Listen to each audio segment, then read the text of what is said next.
Welcome to this episode of the Election Road Trip, our journey across France to explore voters' key concerns ahead of the upcoming presidential election. Today we're headed to Gironde on the French west coast.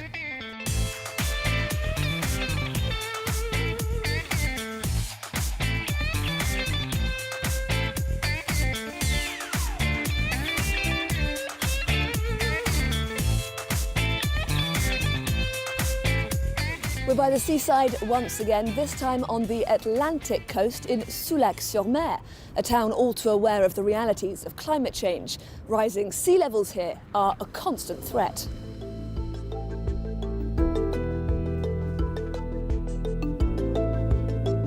We prioritise the economy to the detriment of the environment. That's the way it always is. It would be great to change that.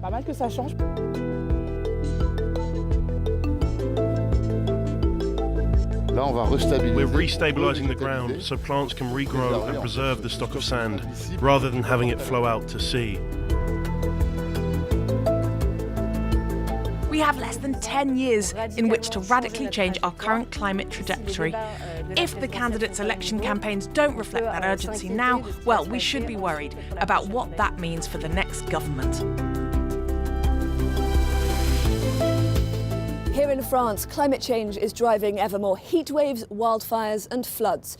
In 2015, France spearheaded the Paris Climate Accords, a global deal aimed at cutting carbon dioxide emissions. So what does France's fight against climate change look like today? Signatories of the 2015 Paris Climate Agreement pledged to limit the rise in global temperatures to less than 2 degrees Celsius, and ideally no more than 1.5 degrees by the end of the century, and to reduce greenhouse gas emissions by 40% by 2030. As it stands, France is a long way off meeting those goals. 63% of all energy consumed in France still comes from coal, oil and gas, fossil fuels that spew CO2 into the atmosphere. Controversially, some 67% of France's electricity production comes from nuclear energy, with plans to construct yet more nuclear power plants in the coming years. It's a very different approach to Germany, which for the past decade has been working to abandon nuclear completely. Sweden, meanwhile, has closed half of its reactors since the start of the millennium. In 2020, electricity production in France was down 7% on the year before, in large part due to successive COVID lockdowns. Meanwhile, energy from wind farms surpassed thermal energy production for the first time, becoming the third most important source of electricity in the country. This building was constructed in the 1960s, but abandoned by residents in 2014 when the sea, once a safe 200 metres away, got dangerously close. It's at this symbol of France's battle against a changing climate that we're meeting Justine Ripoll, campaign manager at Notre Affaire à tous, or Our Common Concern, an organisation that seeks climate justice using legal tools. Justine Ripoll, 7 years on from the Paris Climate Accords, how well is France fulfilling its commitments? France has absolutely not respected its climate commitments, and it is not just me saying that. It's also the High Council on Climate saying it, an independent body that was created by Emmanuel Macron. They're saying that we're not on course to fulfill our commitments, and two legal decisions say the same thing. One is the decision in a case brought by a project within our organisation called Our Common Concern, that we mounted in conjunction with Greenpeace, the Foundation for Nature and Mankind and Oxfam France. And then there's the decision in the Grand Santé case. Both decisions say that the objectives of the Paris agreements are binding, and that France needs to do everything it can to make up for all the lost gains we've seen in recent years. As you mentioned just there, a large part of your activism takes place in the courts. Why that strategy? This strategy is key to the green transition, because when we talk about the law, what we're talking about are the rules of engagement. If we want to implement a transition that's ambitious, that pursues social justice, we need to change the rules of the game, and quickly. That can mean writing new laws before they come into effect. It can also mean ensuring that the laws already in place are respected. And for that to happen, organisations need to go to court and ask judges to deliver ambitious verdicts, which set out the responsibilities of the major actors. And does that mean that, in your opinion, street protests, petitions simply aren't enough? No, these are things that work together, and our Case of the Century project is a good illustration of that. The Case of the Century was launched in court, but at the same time it was also launched in the public sphere with a video, with influencers, and also a petition ended up getting the most signatures of any petition in French history. The 2.3 million people who signed it believed that our legal action was necessary. And all this happened at the same time as we were seeing big street demonstrations. And all of that works together to put pressure on the decision makers. It pushes the media to talk about it.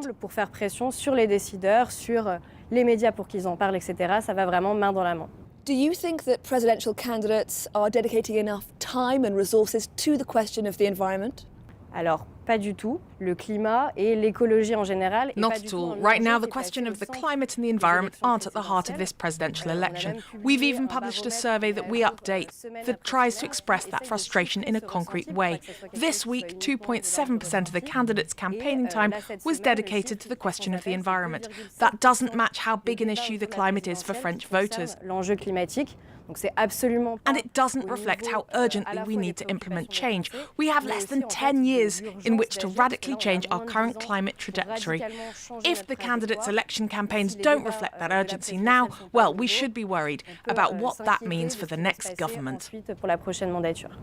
When it comes to environmental policy, what's the one key change you'd like to see France's next government implement?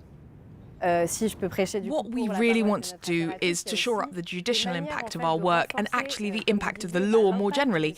One thing that we've been working hard on this past year is our fight to have legally binding environmental protections inscribed into the French constitution.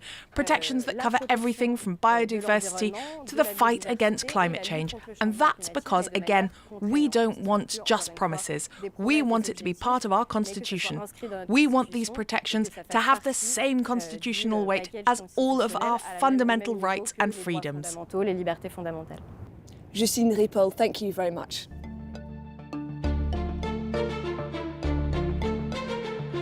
"100 kilometres further south, we arrive in the regional capital Bordeaux, France's 9th largest city and one of its most congested. Pollution levels here can get dangerously high, and the environment is a key concern for many. For me, the environment is key, and everyone needs to play their part. Not just politicians. I think that more and more civil society is really taking the matter seriously, and that in turn is having an impact on politics.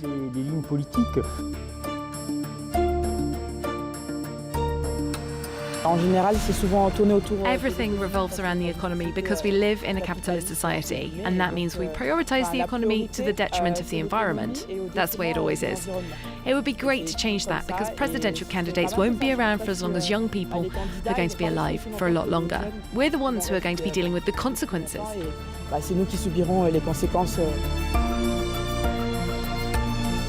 I'd like the candidates to talk about the environment more, but what I really want is for them to talk about it like they care. I don't want them to be opportunistic about it, using it as something to attract voters who are already very sensitive to the issue. What I'd really like to see is proposals that are intelligent and intelligible, things that concern our day-to-day interactions with the environment. And most of all, I want them to be realistic.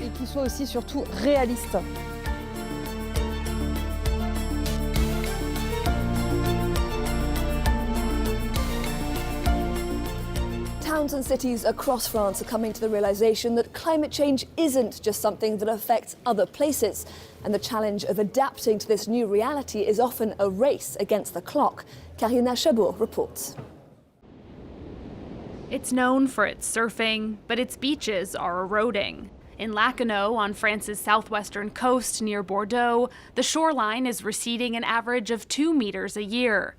At that rate, 10 years from now, the main beach will have completely disappeared. So scientists are stepping in to protect the sand dunes. We're restabilising the ground so plants can regrow and preserve the stock of sand, rather than having it flow out to sea.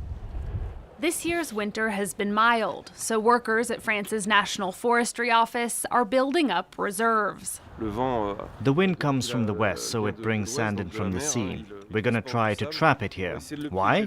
Because it will create a cushion of sand that will mitigate the initial impact from the waves that could hit this zone someday. But when faced with violent storms, a cushion of sand isn't enough. In winter 2014, the shoreline was cut back 20 meters. The city had to urgently reconstruct the embankment. In the next 5 years, officials plan to replace seaside parking lots with an esplanade, reinforcing protection from the waves. Meanwhile, France's oldest surf club will have to move against their will, since the building belongs to the city. Here, we're perfectly situated. We just walk outside and we're on the beach. So it's important that the surf club isn't in the middle of a forest 1.5 kilometers away from the ocean. Otherwise, the city has promised that no one will be relocated without their consent. To show the coastline's evolution, officials rely on the work of Delphine Trentacosta. Every day she takes the same photos from 28 different reference points. There's the point and the date. Visually, it hasn't moved that much, but now it also depends on the weather conditions, because we're never safe from a big storm. Bonjour. Ça va bien et vous? This restaurant owner doesn't want to hear about the rising waves. No one can predict if we're going to have a storm, and no one. So for now, everything is fine. Reinforcements are in place. There's no problem. He's one of the 150 businesses and 1,500 apartments that are on the front line. Property owners who would require compensation if forced to move, meaning the city would have to pay up to 450 million euros. For now, no political decision has been taken as to what happens next, and the law that was unveiled recently doesn't respond to all of our technical, legal and financial concerns, so we're closely watching what's happening, but for now, we're not considering moving any other sites. With the city going through an economic boom, Lacanau is protecting itself from the waves, but so far putting off any radical decisions.